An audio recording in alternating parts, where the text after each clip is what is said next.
ओम नमोर्यंताणं नमो सिद्धाणं नमो अज्ञाणं नमो वज्रायणं नमो लोहे सव्वसाहुणं मंगलं भगवान् वीरो मंगलं गौतमो गणी मंगलं कुन्दकुन्दार्यो जैनधर्मोऽस्तु मंगलम् ओंकार बिंदु संयुक्तं नित्यं जायन्ति योगिना कामदं मोक्षदं चैव ओंकाराय नमो नमः अहोपकार जिनवर्नो कुंदनो ध्वनि दिव्यनो चीन कुंद ध्वनि आप्या अहो आ गुरु काननो तुझ ज्ञान ध्यान नो रंग अमया दर्श रहो ओ शिव पद तक तुझ संग माता नमः समय साराय स्वानुभूत्या चकासते चित् स्वभावाय भावाय સર્વભાવાંતરચિદે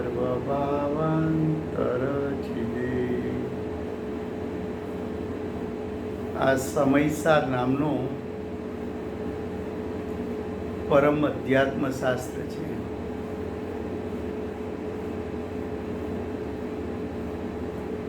प्रथम गाथा में आचार्य भगवान ने मांगलिक करके प्रतिज्ञा की है. प्रथम गाथा की टीका चलती है. टीका में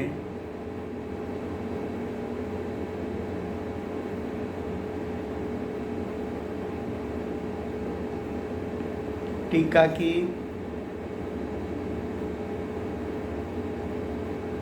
15 नंबर की लाइन पर हम आए हैं कि ये पंचम गति में ये पंचम गति को सिद्ध भगवान ने पाया है. सिद्ध गति को पंचम गति कहा. 4 गति से भिन्न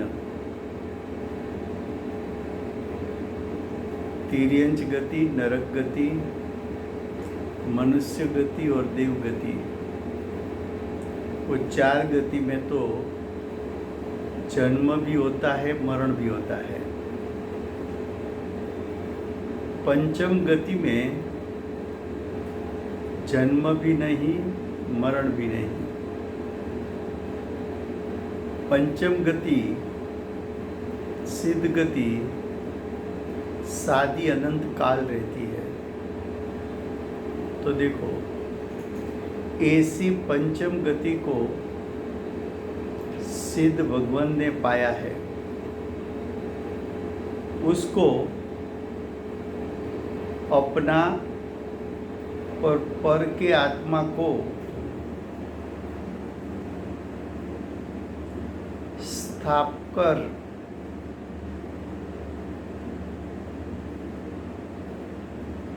क्या कहा?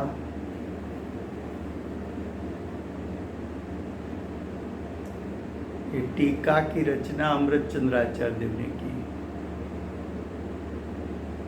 तो अमृतचंद्राचार्य देव ने कहा कि सिद्ध पद मेरे आत्मा में भी स्थापित करता हूँ और समय सार का अभ्यास करने वाले सभी जीवों के हृदय में भी मैं सिद्ध भगवान को स्थापित करता हूँ. क्यों?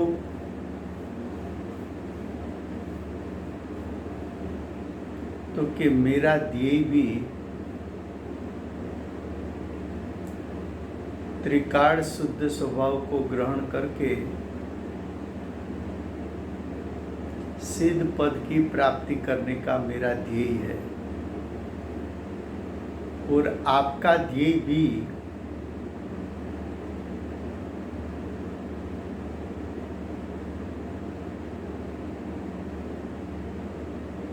त्रिकाल शुद्ध स्वभाव को ग्रहण करके सिद्ध पद की प्राप्ति करने का है।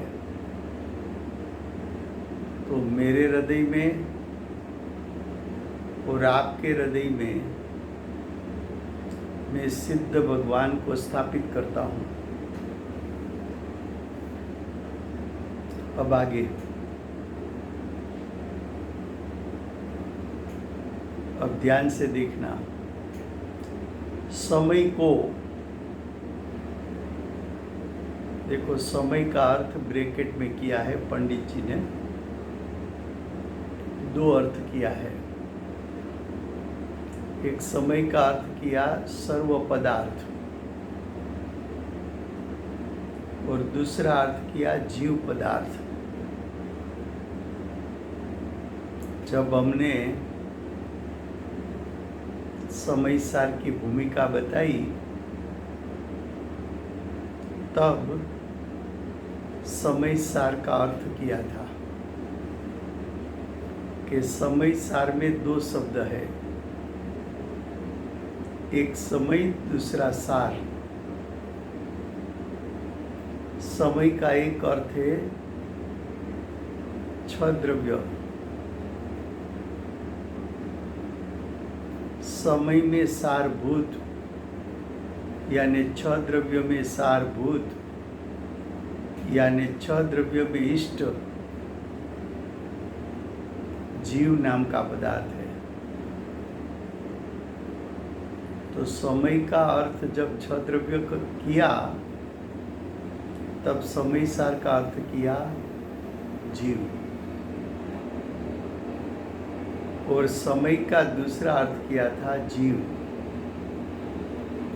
जब समय का अर्थ जीव करने में आता है तब समय सार का अर्थ क्या है? तो कि समय का अर्थ जीव करोगे तो जीव में सारभूत, जीव में इष्ट क्या है? तो जीव का द्रव्य स्वभाव है त्रिकाल शुद्ध, उसके अनंत गुण है और उसकी अनादि से अनंत काल की अनंत पर्याय है। तो क्या उसमें इष्ट प्रयोजन बुद्ध त्रिकाल शुद्ध स्वभाव है। तो समय का अर्थ जब छह द्रव्य करो तब समय सार का अर्थ होता है जीव। समय का अर्थ जीव करो तब समय सार का अर्थ होता है जीव में सारभूत। फिर से गुजराती में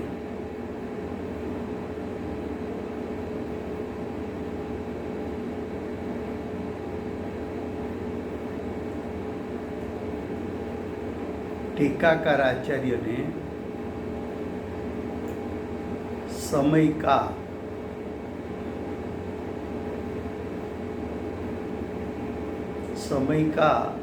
ये शब्द लिखा, उसके बाद पंडित जी ने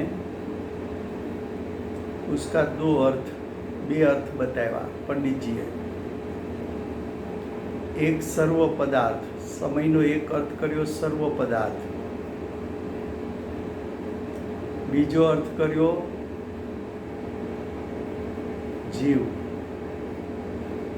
जीव पदार्थ। आ समय नो अर्थ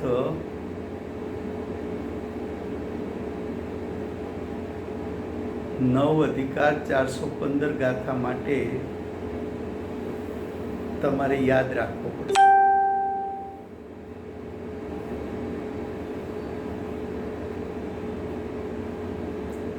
જ્યારે સમયનો અર્થ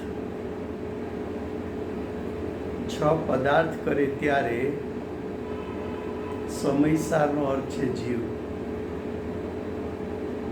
એટલે કે છ દ્રવ્યોમાં સારભૂત, છ દ્રવ્યોમાં પ્રયોજનભૂત માત્ર જીવ નામનો પદાર્થ છે. પણ જ્યારે સમયનો અર્થ જીવ કરે ત્યારે જીવમાં સારભૂત, જીવમાં પ્રયોજનભૂત આત્માનો ત્રિકાળ શુદ્ધ સ્વભાવ છે. તો સમયસારના બે અર્થ થયા, એક જીવ, બીજો ત્રિકાળ શુદ્ધ स्वभाव. अब देखो आगे, समय का प्रकाशक ऐसा जो प्राव्रत नाम का अरहंत प्रवचन का अवयव,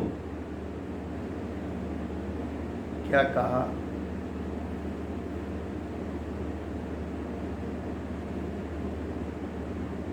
तो कि आचार्य भगवान ने कहा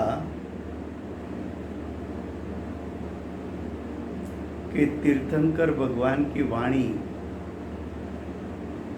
उसमें 12 अंग 14 पूर्व की बात आई.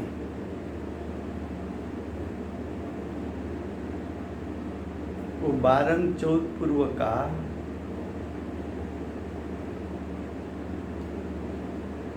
एक अंश यानी एक विभाग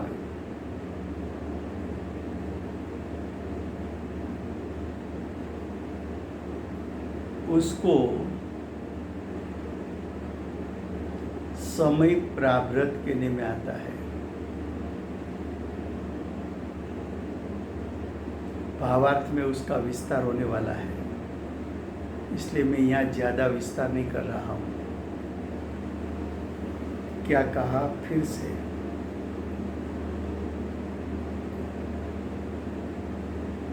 तीर्थंकर परमात्मा की वाणी में 12 अंग 14 पूर्व का ज्ञान आया.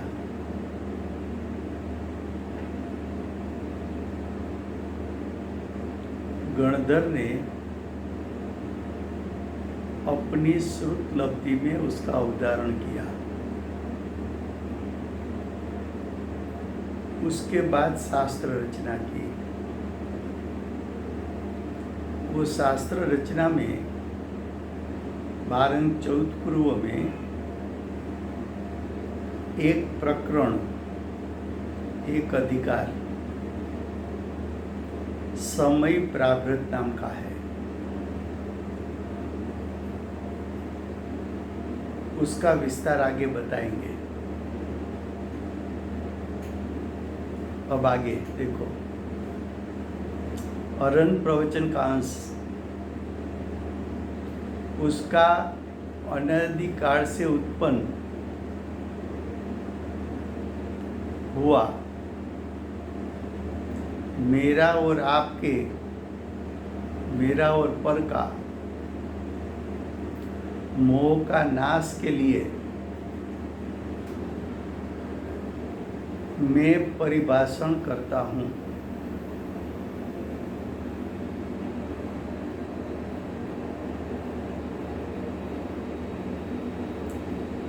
कुंकुंदाचार्य देव ने शास्त्र लिखा, ग्रंथ रचना की. उसकी टीका अमृतचंद्राचार्य देव ने की.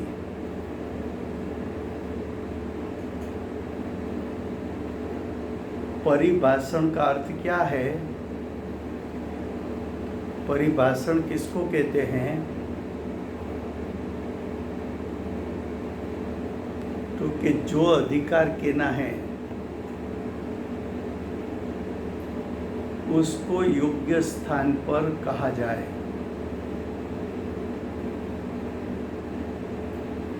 उसको परिभाषण कहने में आता है. अमृतचंद्र आचार्य देव ने ऐसा कहा कि मैं टीका इसकी इसलिए कर रहा हूँ कि मेरे में चारित्र मोह अभी भी विद्यमान है। स्वंज्वलन कसाई नाम का चारित्र मोह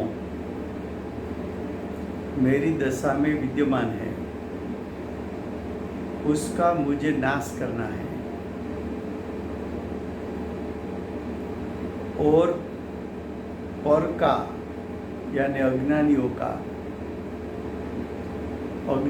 का मोह यानी दर्शन मोह और चारित्र मोह दोनों, उसका नाश करना है। इसलिए ये समय प्रारब्ध नाम का प्रारब्ध को योग्य स्थान में रखकर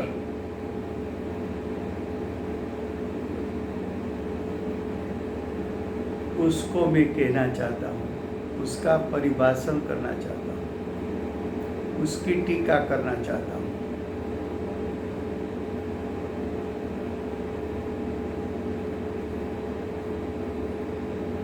देखो प्रयोजन क्या है अमृतचंद्राचार्य देव का, कि ये शास्त्र की टीका मैं इसलिए कर रहा हूँ कि मेरे में जो चारित्र मोह संज्वलन कसाई विद्यमान है उसका नाश हो जाए और अज्ञानी जीवों का दर्शन मोह और चारित्र मोह दोनों नाश हो जाए।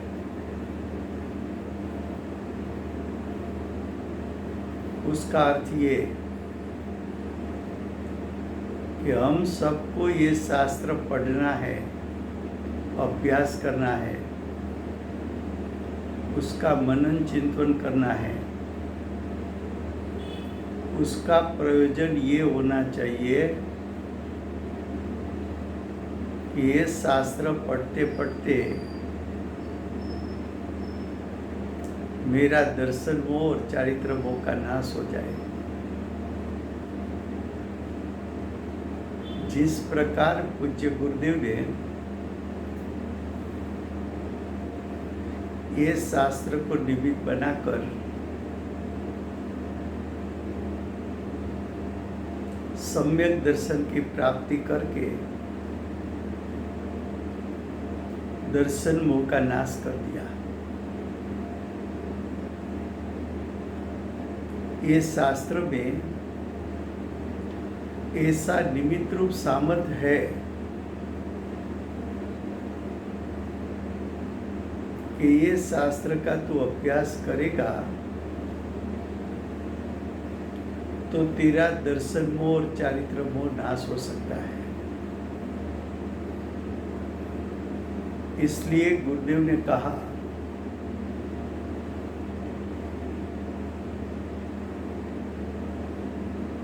कि ये शास्त्र अशरीरी होने का शास्त्र है, जिसका दर्शन मोह चारित्र मोह नाश हो जाए वो सिद्ध गति को प्राप्त कर लेता है, तो अशरीरी हो गया। क्या कहा फिर से गुजराती में,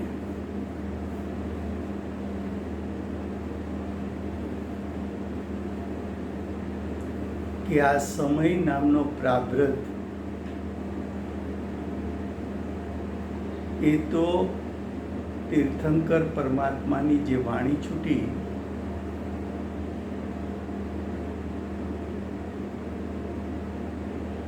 જેમાં 12 અને 14 પૂર્વનું જ્ઞાન ગણધરોએ અવધારણ કર્યું એ 12 પૂર્વમાં એક સમય નામનું પ્રારબ્ધ છે, તેનું હું પરિભાષણ કરીશ, એટલે એ અધિકારને યોગ્ય સ્થાનમાં રાખીને એમની હું ટીકા કરીશ.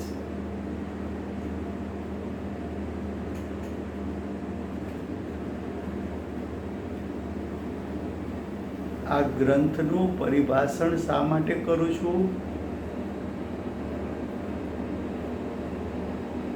તો અમૃતચંદ્રાચાર્ય દેવ તો પોતાની દશામાંથી મિથ્યાત્વ ને 3 કસાઈનો તો નાશ કર્યો છે. ચારિત્ર મોહમાં એક સંજ્વલન કસાઈનો નાશ કરવાનો બાકી છે. તો આ શાસ્ત્રની ટીકા રચતા એનું ચિંતન મનન કરતા જ્ઞાયક સ્વભાવની સન્મુખ થઈને મારા સંજ્વલન કસાયનો પણ નાશ થાવો,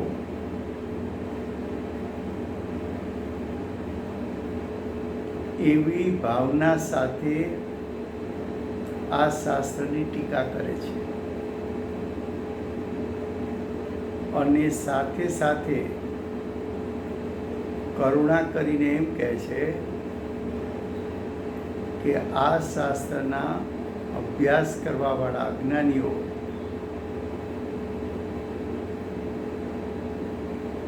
એમના પરિણામમાં રહેલો દર્શન મોહ અને ચારિત્ર મોહ બંને નાશ થઈને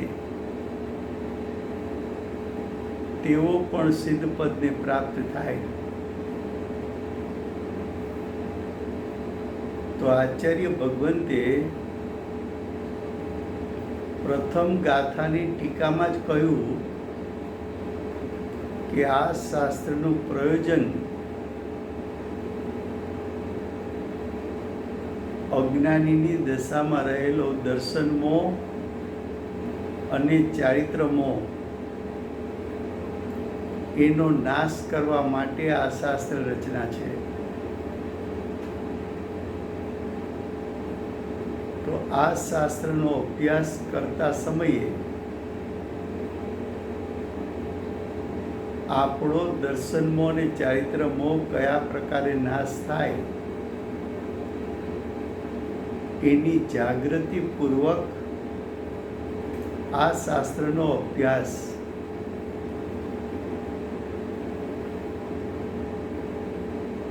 ધ્યેયપૂર્વક કરવો જોઈએ, એવું આચાર્ય ભગવંતે કહ્યું. હવે આગળ કહે છે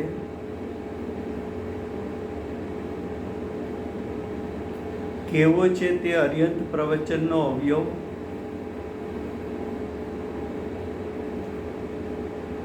तीर्थंकर परमात्मा ने जो 12-14 पूर्व कहा,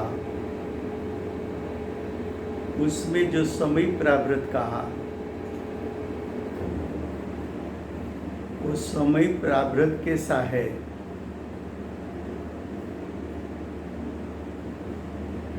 तो उसका उत्तर दिया कि अनादि निधन का अर्थ है शाश्वत, शाश्वत परमागम।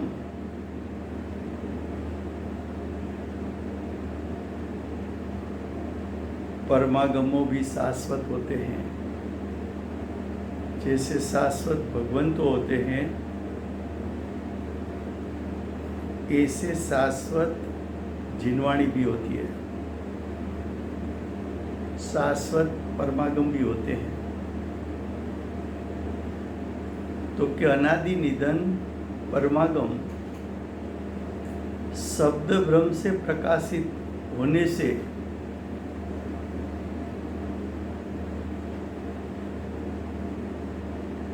शब्द ब्रह्म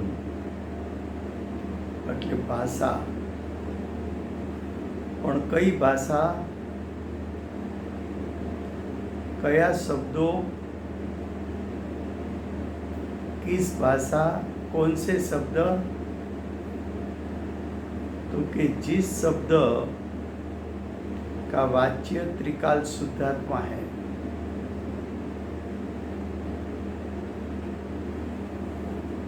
जिसका वाच्य दर्शन मोह और चारित्र मोह के नाश में निमित्त हो सके ऐसा है,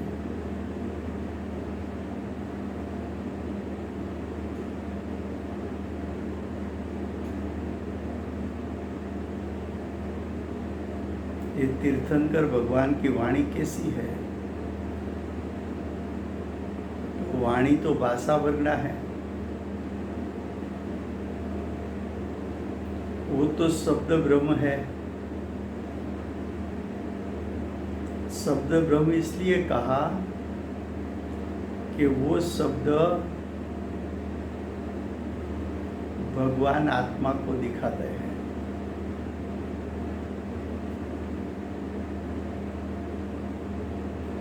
ये शब्द के माध्यम से आत्मा का त्रिकाल शुद्ध स्वभाव कहने में आता है. शब्द ब्रह्म क्या है? तो कि गुरु और शिष्य के बीच में संबंध जो होता है वो शब्द के माध्यम से होता है. गुरु ने उपदेश दिया, वो शब्द है. शिष्य ने वो शब्द का वाच्य ग्रहण किया,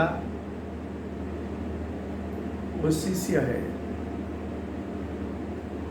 गुरु शब्द बताना चाहते हैं कि शब्द के माध्यम से सच्चा आरूपी त्रिकाल शुद्ध विनायक को दिखाना चाहते हैं. तुझे शब्द को पकड़ना नहीं है. देखो,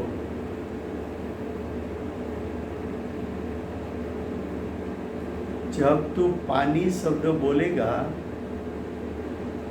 तो पानी तेरे ज्ञान में झलक उठता है,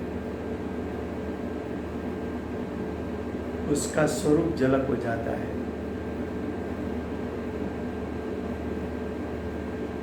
लेकिन तू अज्ञानी है,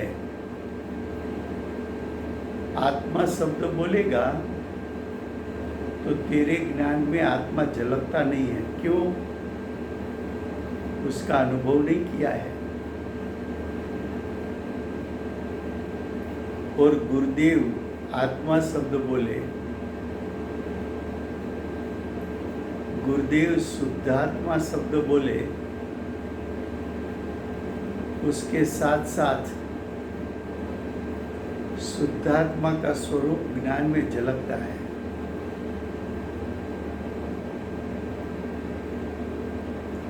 तो शब्द के माध्यम से शुद्धात्मा का स्वरूप तेरे ज्ञान में झलकाना है. तो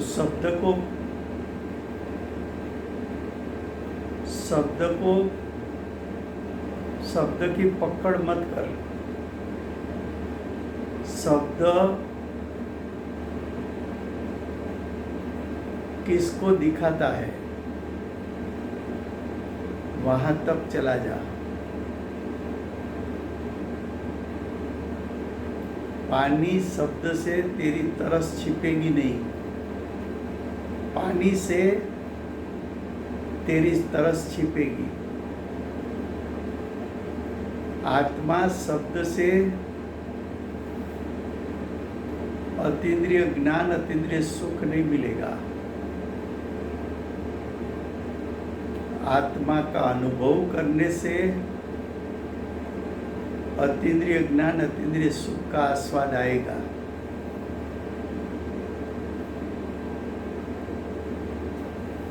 तो ये शब्द ब्रह्म अनादि से जो आगम है,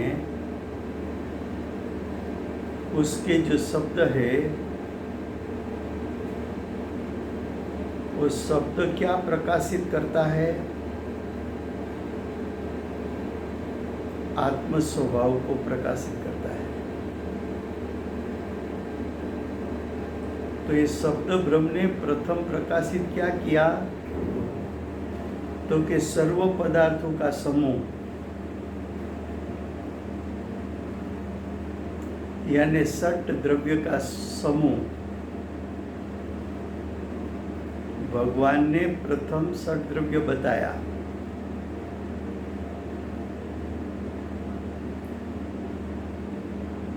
उसको साक्षात किसने किया? साक्षात करना यानी उसको किसने जाना? तो कि सर्व पदार्थ के समूह को साक्षात करने वाले केवड़ी भगवान सर्वज्ञ से प्रणीत होने से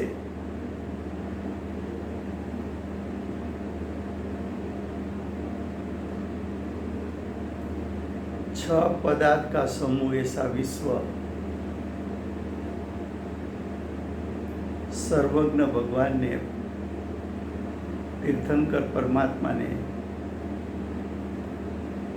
अपने ज्ञान में प्रकाशित किया और दिव्य ध्वनि के द्वारा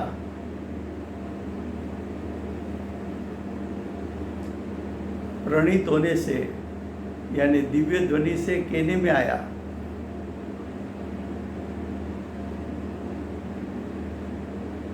तो जो तीर्थंकर परमात्मा ने केवल ज्ञान के माध्यम से विश्व के सभी द्रव्यों को जाना, दिव्य ध्वनि के माध्यम से, दिव्य ध्वनि भाषा है, शब्द है, शब्द के माध्यम से षट द्रव्य का स्वरूप प्रकाशित किया। जो तीर्थंकर परमात्मा ने ये प्रकाशित किया और केवलियों के निकटवर्ती, यानी तीर्थंकर भगवान के निकटवर्ती, तीर्थंकर भगवान के निकटवर्ती गणधर है। चार ज्ञान के धनी गणधर, वो एक मुनि का स्वरूप है। गणधर सम्यक मति ज्ञान, सम्यक श्रुत ज्ञान, सम्यक अवधि ज्ञान, सम्यक मनोपर्य ज्ञान उसको प्राप्त हुआ है। सम्यक दर्शन ज्ञान और चारित्र जिसको प्रकट हुआ है, जिसको प्रचुर स्वसंवेदन में आत्मा आता है, जो उसी भव में गणधर पद में ही जब गणधर हुए, वही भव में केवल ज्ञान को प्राप्त करने वाले हैं, तद भव मोक्ष होने वाले हैं। जब हमारे गुरुदेव तीर्थंकर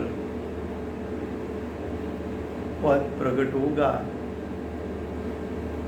तो गुरुदेव को, गुरुदेव के ज्ञान में, गुरुदेव के केवल ज्ञान में षट पदार्थ का स्वरूप जानने में आएगा।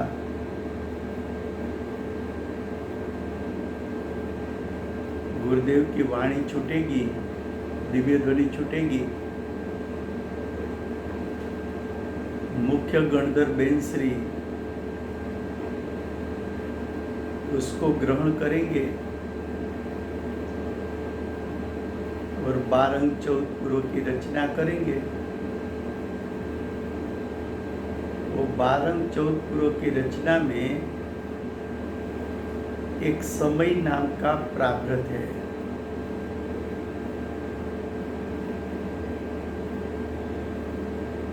एक समय नाम का प्रावृत है।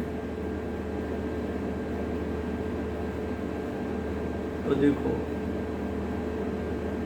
केवलियों के निकटवर्ती,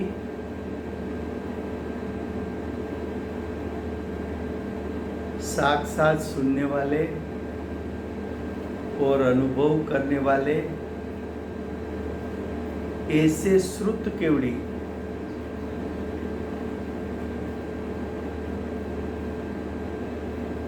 श्रुत केवड़ी किसको कहते हैं कि श्रुत अपेक्षा से केवड़ी समान है। द्रव्य श्रुत की अपेक्षा से 12 अंक 14 पुरों को जानने वाले होने के कारण उसको केवड़ी समान कहा, इसलिए श्रुत केवली शब्द प्रयोग किया जाता है। श्रुत केवली का अर्थ है गणधर।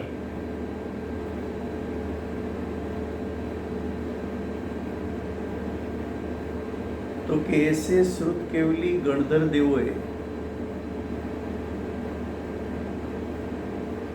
ये समय नाम का प्रावृत कहा है।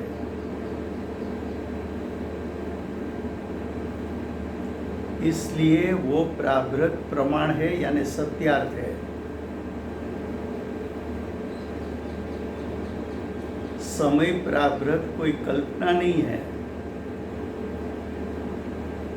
वस्तु का वास्तविक स्वरूप प्रतिपादन करने वाला ग्रंथ है।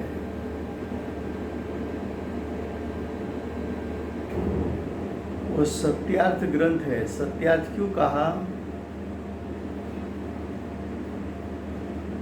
तो कि तीर्थंकर परमात्मा ने केवल ज्ञान के माध्यम से पूरे विश्व को जाना और दिव्य ध्वनि के माध्यम से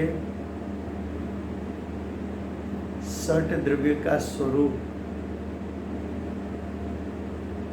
निरूपण किया और तीर्थंकर से निकटवर्ती ऐसे गणधर जो 4 ज्ञान के धनी हैं, सम्यक मति श्रुत अवधि मनोप्रिय ज्ञान के धारक है, आत्मा को बार बार अनुभव करने वाले हैं, प्रचुर स्वसंवेदन करने वाले हैं, ऐसे गणधर ने श्रुत लब्धि के माध्यम से भगवान का उपदेश अपने ज्ञान में अवधारण किया है। वो उपदेश को स्वयं की अनुभूति के साथ मिलाया है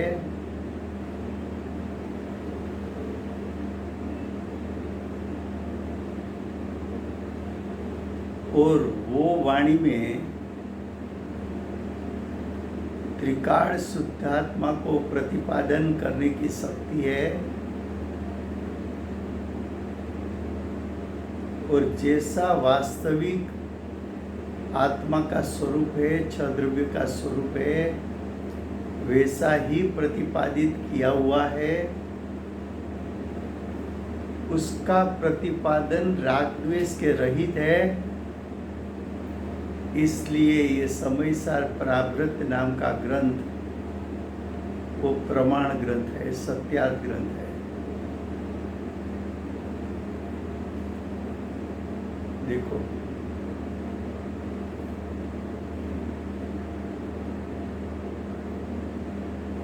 ये समय प्रावृत से मोह का नाश हो सकता है, 4 गति का नाश होकर सिद्ध गति की प्राप्ति हो सकती है।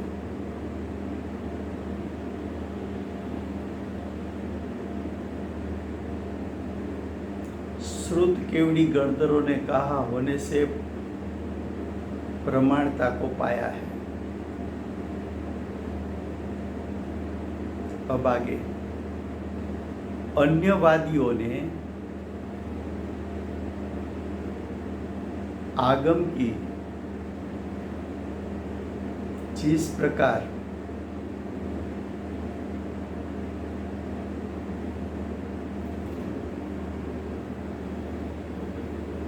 देखो, अन्य मत 363 पाखंड मत है। वो पाखंड मत इसलिए कहा, उसने काल्पनिक ग्रंथ खड़े किए।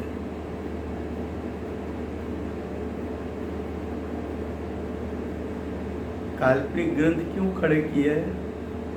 तो क्या आत्मा का अनुभव नहीं और ज्ञान अल्प है, और ज्ञान भी विपरीतता के साथ अज्ञान रूप है। जो अज्ञानी है, विपरीतता में खड़ा है और काल्पनिक ग्रंथ की रचना करेगा, ऐसे ग्रंथ अन्यमति का प्रमाणभूत नहीं है। तो आचार्य भगवान ने 363 पाखंड मत उसका भी निराकरण किया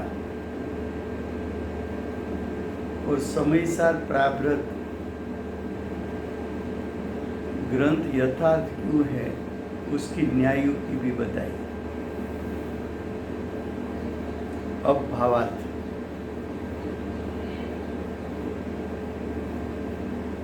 ग्रंथ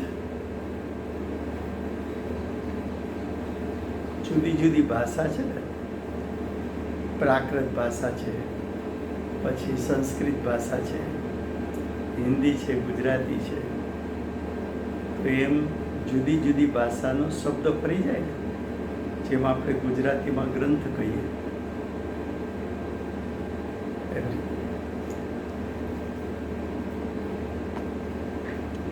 હા, ચાલો.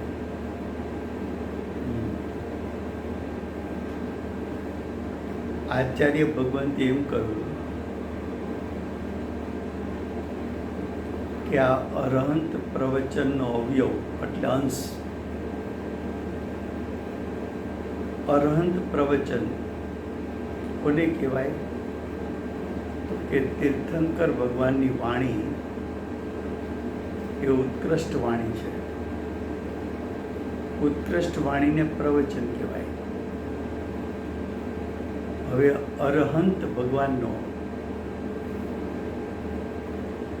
પ્રવચનનો અંશ એટલે દિવ્ય ધ્વનિનો અંશ. તો આ સમય પ્રાપ્ત છે એ દિવ્ય ધ્વનિનો એક અંશ છે. બીજી રીતે જોઈએ તો તીર્થંકર પરમાત્માએ સર્વજ્ઞપણું પ્રગટ કરીને ત્રણ કાળ ત્રણ લોક જાણીને એટલે કે 6 પદાર્થને પોતાના જ્ઞાન દ્વારા જાણ્યા છે. એ જેવા જાણ્યા છે એ અનુસાર દિવ્ય ધ્વનિમાં એમનું સ્વરૂપ પ્રકાશિત થયું છે. એ દિવ્ય ધ્વનિ ના નિકટવર્તી એટલે કે તીર્થંકર પરમાત્માના નિકટવર્તી એવા ગણધર કે જે મતિ જ્ઞાન, શ્રુત જ્ઞાન, અવધિ જ્ઞાન, મનપર્ય જ્ઞાન, 4 જ્ઞાન જેને પ્રાપ્ત થયા છે. આત્માનું પ્રચુર સ્વસંવેદન જેને વર્તે છે શ્રુત લબ્ધિના ધારક છે, રુધિધારી હોય છે ગણધરો.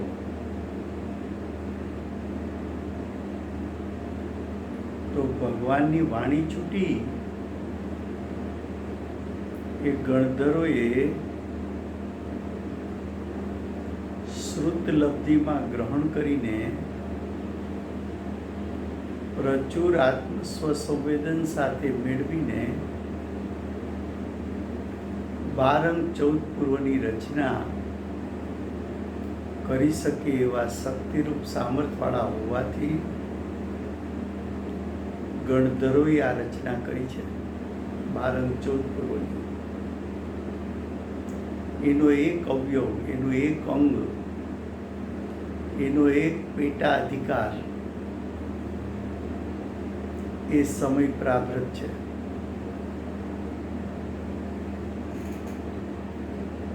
આ પ્રારબ્ધ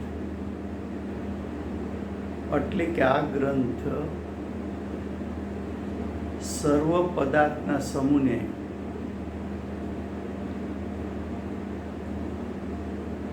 સાક્ષાત જાણીને કહેનારો છે.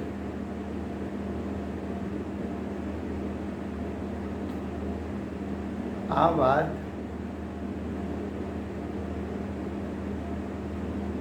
કેવડી ભગવાન દ્વારા પ્રણીત થયેલી છે, એટલે કે એની દિવ્ય ધ્વનિમાં આવેલી વાત છે.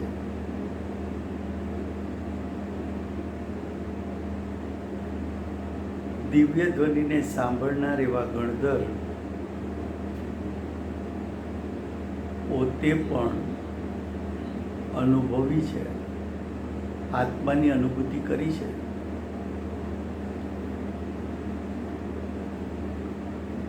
તો તીર્થંકર પરમાત્મા ના કેવળ જ્ઞાન દ્વારા 6 દ્રવ્યને જાણનાર એવા તીર્થંકર ભગવાનના જ્ઞાન અનુસાર દિવ્ય ધ્વનિ છૂટવી 4 જ્ઞાનના ધારક એવા ગણધર દ્વારા એ વાણીને ગ્રહણ કરવી, આત્માના અનુભવ સાથે મેળવવી અને રાગ દ્વેષને છોડીને 12 અંગ 14 પૂર્વની રચના કરવી. એમાંનો એક અવયવ, એક અંશ સમય પ્રારબ્ધ નામનો છે. એ સમય પ્રારબ્ધ ગ્રંથ સત્યાર્થ છે, પ્રમાણ છે. સત્યાર્થ એટલા માટે છે કે કેવડી ભગવાને એવું સ્વરૂપ જાણ્યું છે ને કહ્યું છે. ગણધરોએ પણ સમ્યક જ્ઞાન દ્વારા જીવ્યું છે, આત્માના અનુભવ સાથે કહ્યું છે. માટે આ ગ્રંથ સત્યાર્થ અને પ્રમાણ છે. જ્યારે અન્યવાદીઓ જેને આત્માનો અનુભવ નથી, સર્વજ્ઞપણું પ્રગટ થયું નથી, સર્વજ્ઞપણું પ્રગટ થયું નથી, માટે વિશ્વનું વાસ્તવિક સ્વરૂપ મોરાદ્વેષ રહિત થઈને જાણ્યું પણ નથી.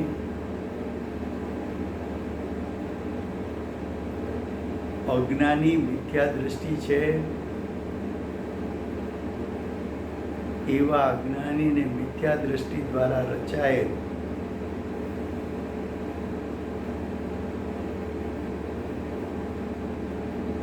ગ્રંથ એ માત્ર કાલ્પનિક છે,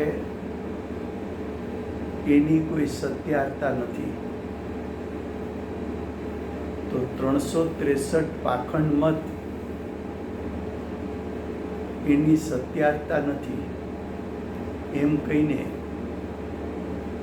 363 પાખંડ મતના અભિપ્રાયો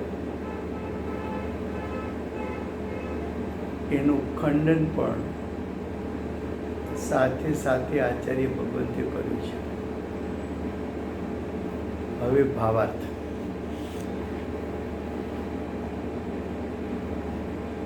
गाथा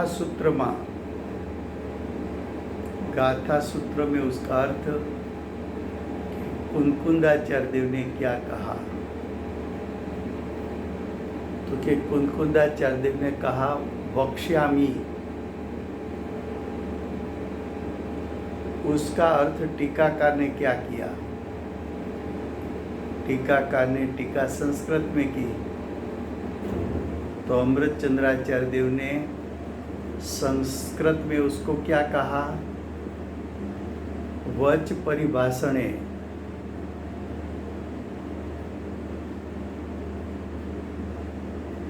એટલે કે પરિભાષણ કર્યું છે। परिभाषण किसको कहते हैं,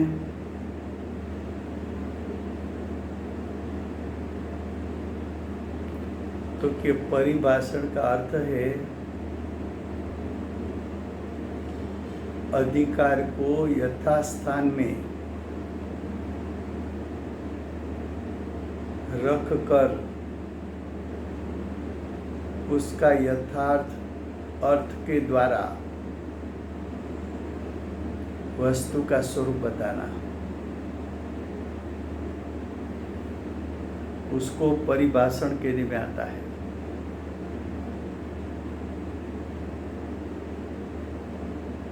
इसका आशय इस प्रकार सूचित होता है कि 14 पूर्व में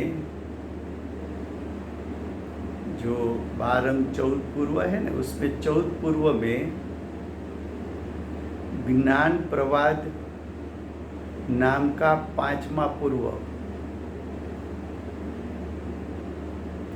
14 पूर्व में 5वां पूर्व का नाम है ज्ञान प्रवाद।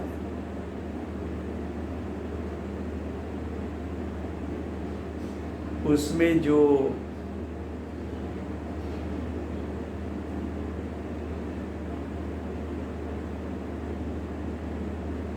ज्ञान प्रवाद में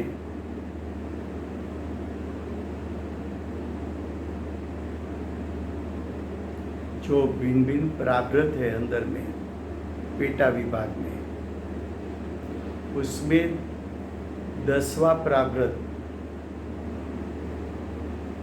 वो समय नाम का प्रावृत्त है।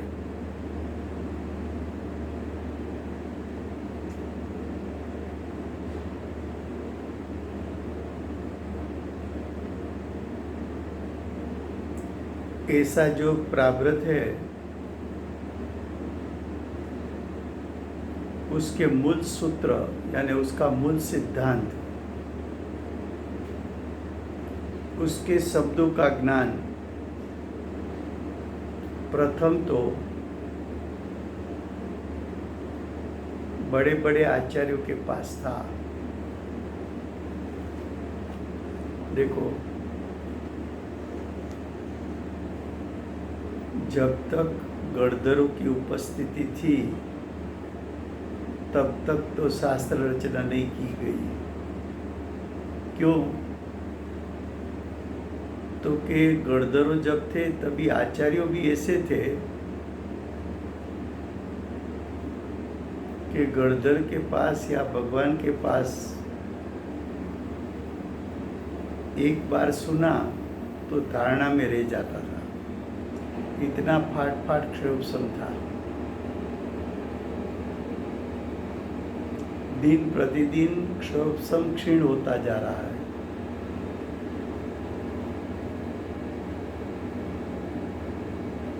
उसके लिए शास्त्र रचना हुई। ऐसा कहने में आता है कि कुंकुंदाचार्य देव ने 84 पाउड़ों की रचना की थी, 84 प्रावृत्त, लेकिन उसमें से वर्तमान में विद्यमान सिर्फ 5 है। देखो,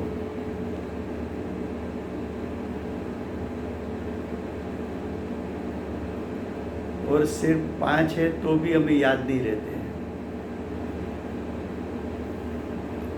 5 का भी कुछ कुछ अंश भी याद नहीं रहता है। सोच लो हमारा ज्ञान का क्षोभसम कितना क्षीण हो गया है। तो अब देखो आगे,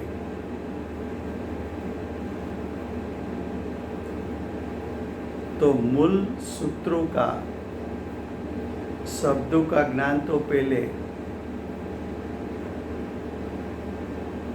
बड़े आचार्यों के पास था,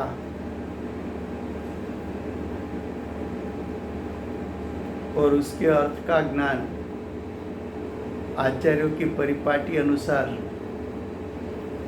श्री कुनकुंदाचार्य देव को भी था।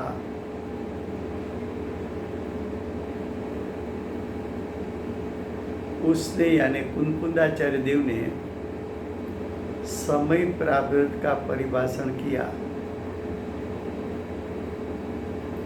यानी परिभाषा सूत्र बांधा। सूत्र का एक अर्थ है सिद्धांत, तो योग्य सिद्धांत शब्द के माध्यम से उसने बनाया। तो सूत्र की 10 जाति कहने में आती है।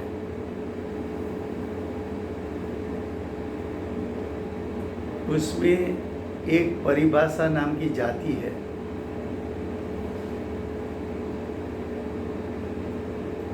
जो ये परिभाषा जाति किसको कहे, तो आगे देखो आगे क्या कहा। अधिकार में जो यथास्थान में अर्थ द्वारा सूचित किया जाए,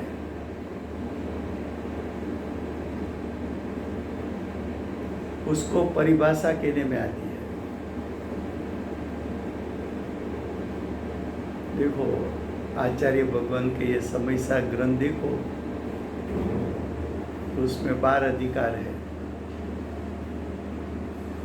तो उसने उसका कोई योग्य क्रम और उसको कोई सिद्धांत के आधार पर कहना और कहने की पद्धति बताया था ना हमने, कि पहले मांगलिक किया, फिर प्रतिज्ञा की, फिर संक्षेप में किया, फिर विस्तार से कहा।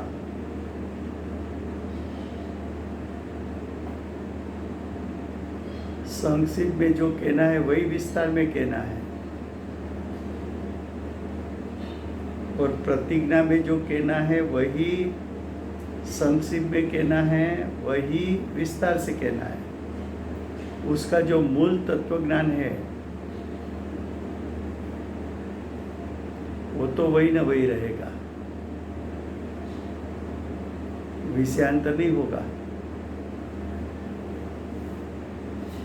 तो ऐसे कहने की पद्धति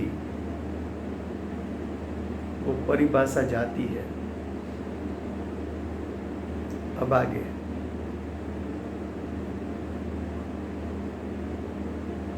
श्री कुनकुंदाचार्य समय प्रावृत्त का परिभाषण करते हैं, यानी समय प्रावृत्त के अर्थ को यथास्थान में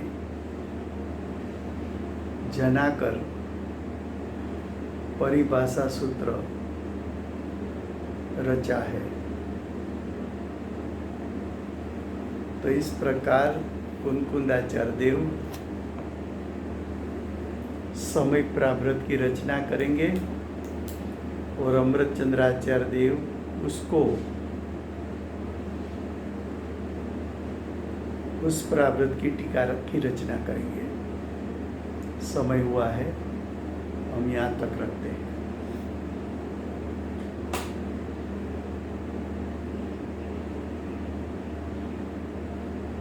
हाँ ले लेसो। કોણ છે એ બોલાવે છે?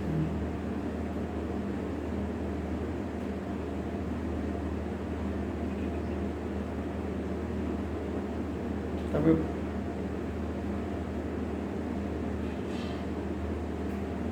જય હો, જય હો। जय हो, जय हो, जय हो।